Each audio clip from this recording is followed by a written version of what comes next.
माता कृष्णावंती महाविद्यालय के यूट्यूब चैनल पर आपका स्वागत है।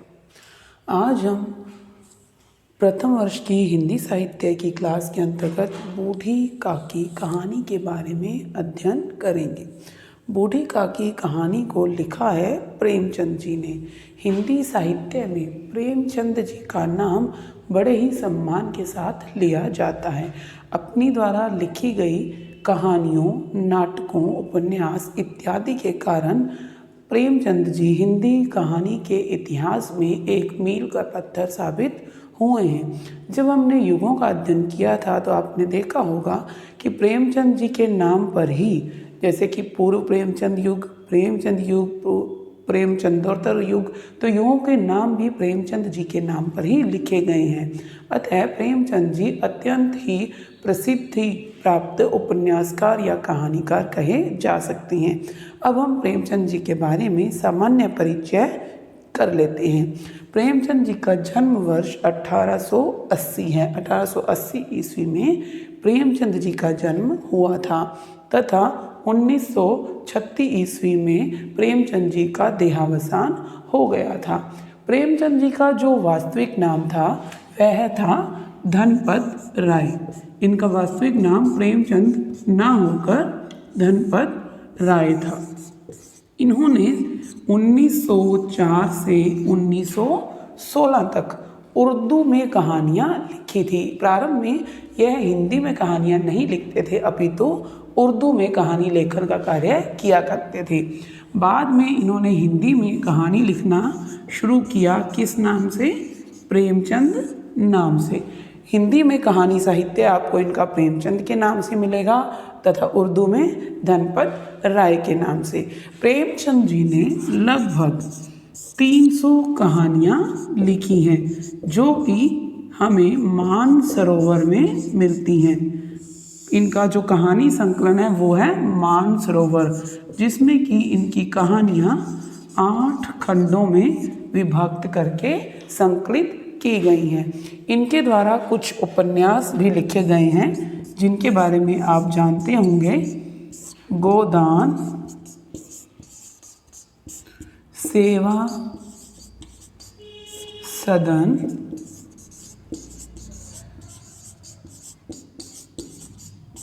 कर्म भूमि, ये इनके कुछ प्रसिद्ध उपन्यास हैं। इनमें की एक निर्मला तथा प्रेमाश्रम भी इनके फेमस उपन्यास हैं। प्रेमाश्रम, ये कुछ उपन्यास हैं जो कि प्रेमचंद जी के द्वारा लिखे गए थे। इन्होंने नाटक तथा निबंधों में भी अपनी लेखनी चलाई है। इनके जो निबंध हैं वो, उनका जो संकलन है वो है मेरे विचार नाम से इनके निबंधों का संकलन किया गया है।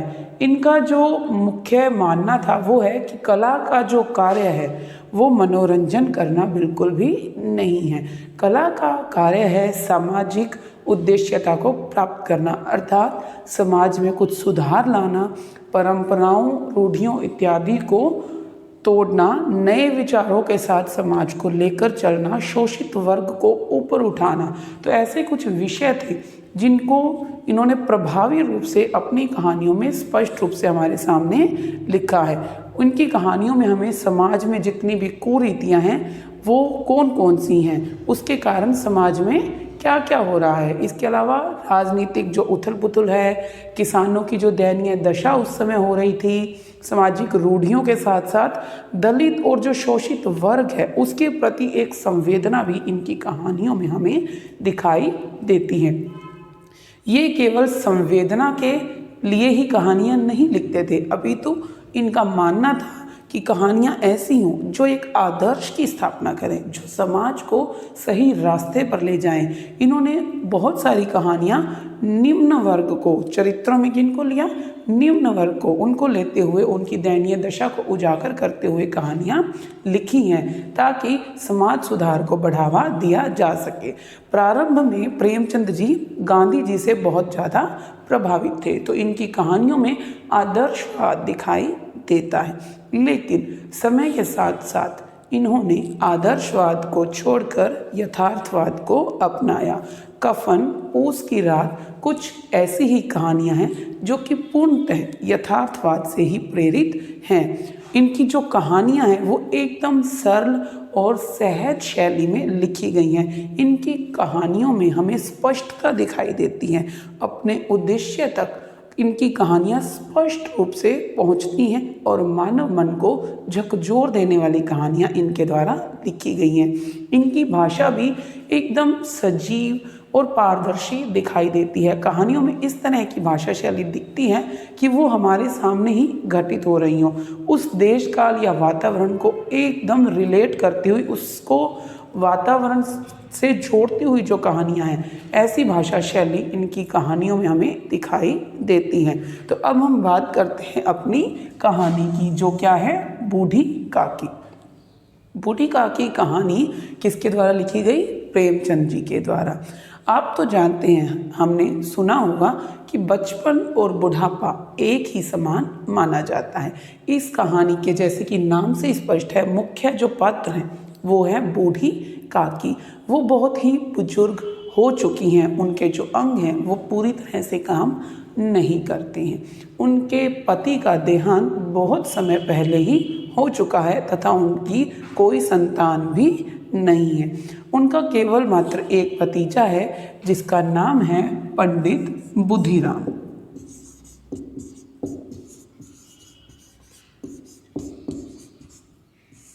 पंडित बुधिराम, ये इनका भतीजा है।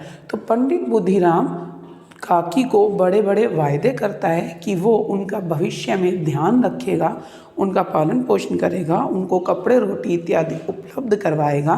तो ऐसा कहते हुए वो बूढ़ी काकी को अपने विश्वास में ले लेता है और बूढ़ी काकी अपने भतीजे पर भरोसा करते हुए अपनी जो संपूर्ण जायदाद है वो अपने भतीजे के नाम कर देती है। लेकिन समय के साथ साथ जो पंडित बुधिराम हैं उसके जो मन में परिवर्तन आना शुरू हो जाता है।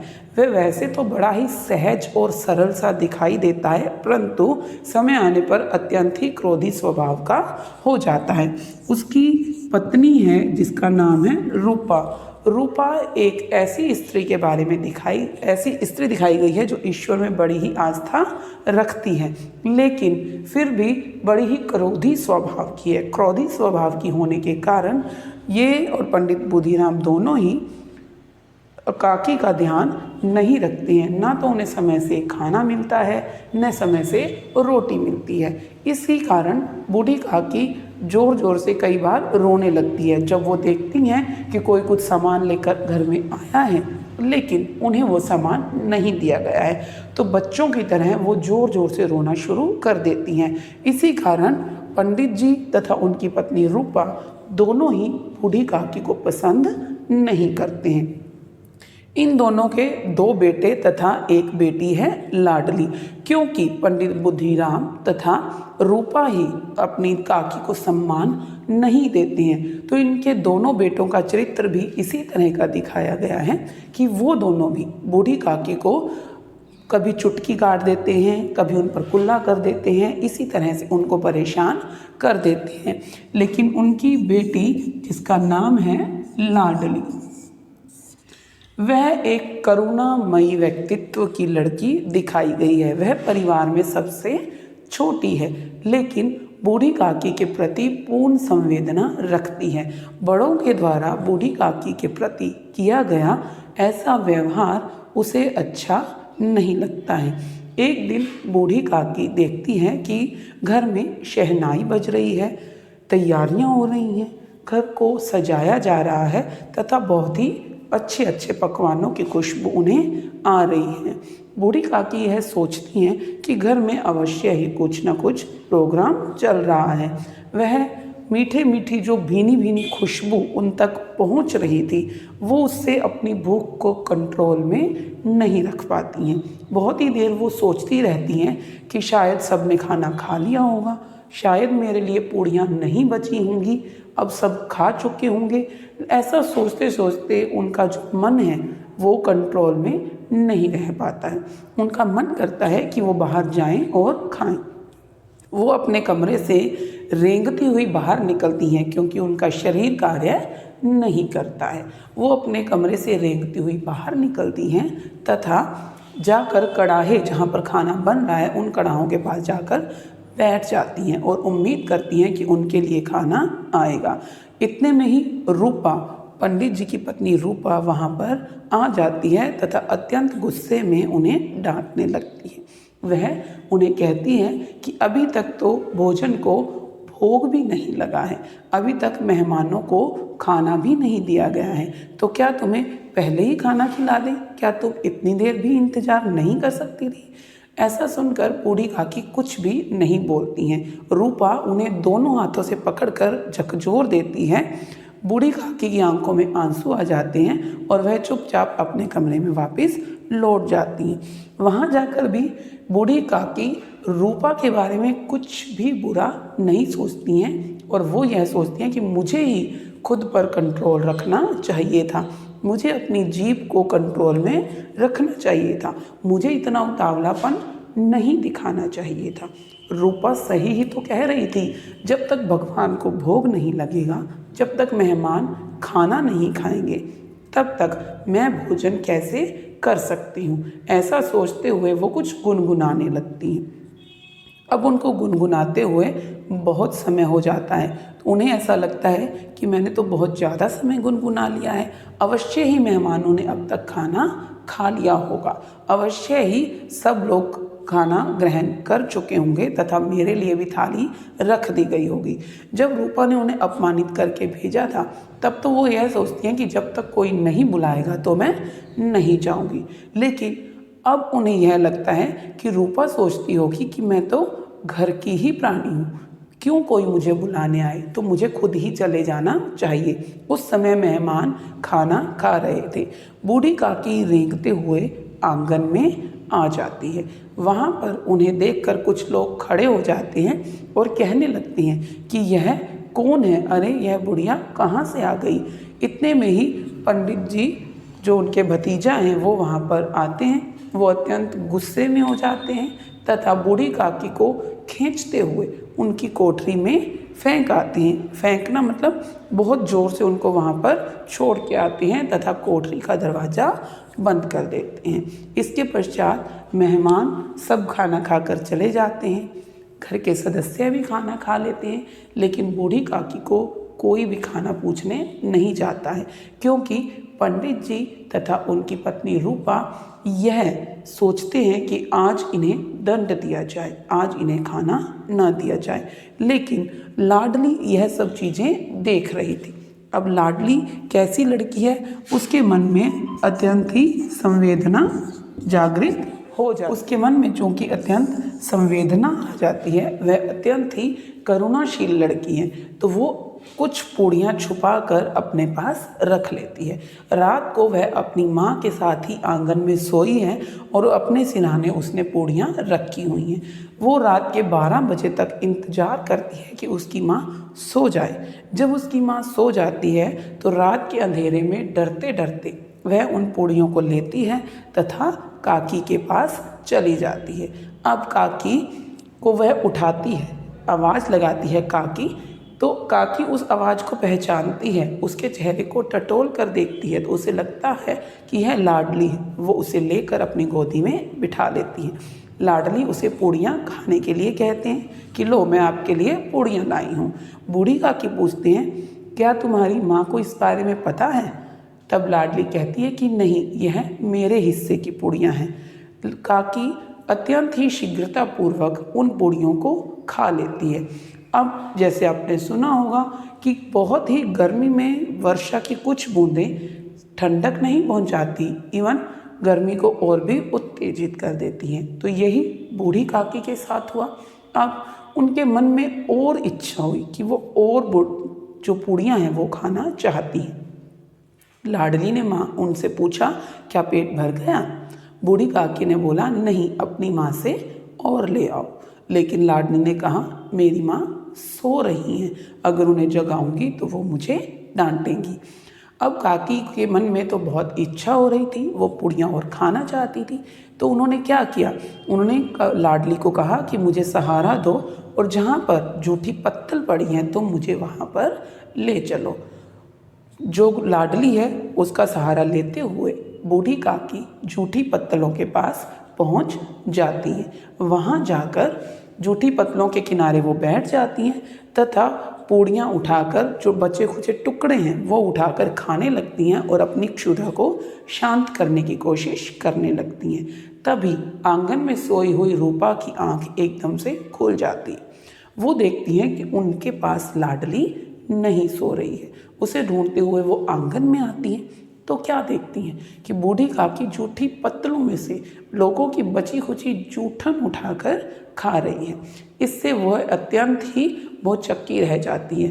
वह ईश्वर से माफ़ी मांगने लगती है कि ये मैंने क्या कर दिया, जिसकी ज़मीन जायदाद की वजह से हमारे पास पैसा है, जहाँ आज हजारों लोगों ने खाना खाया, उन्हीं सबकी मेहर की वजह से, उन सब की जायदाद जो ज़मीन हमारे पास है उसी की वजह से हम इतना कुछ कर पाए, और उसी बूढ़ी काकी को मैंने आज खाना नहीं खिलाया।